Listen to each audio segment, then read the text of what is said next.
So if an architect, a worldwide known architect, were to build a giant skyscraper and he hailed it as his greatest work ever, with all the new high-tech gadgets, cutting-edge technology in the building, what are the chances that the average Joe would walk into the building and look around and see obvious flaws and tell this guy, hey, why didn't you do this or why didn't you do that? I mean, it's pretty obvious.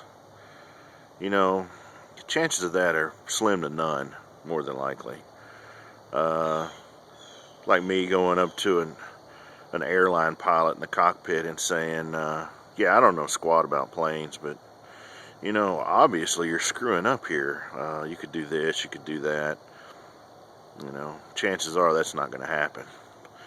So, you know, I'm wondering if human beings made in God's image, God made us, and He's this perfect being, never makes mistakes. Just wondering, breathe and swallow through the same tube. Almost 3,000 people a year die from choking on food because they have to swallow and breathe through the same pipe in their neck. Not a real good design, and I'm pointing it out. And you know, that's, you know, if I were going to make some changes to the human body, almost 70% of the earth is covered by water. So it seems to me that besides just having lungs, we should have gills. Both lungs and gills that you can choose to breathe through as you need. Almost 300,000 people die every year from drowning. If you had lungs and gills that you could breathe through at will, well, this wouldn't happen.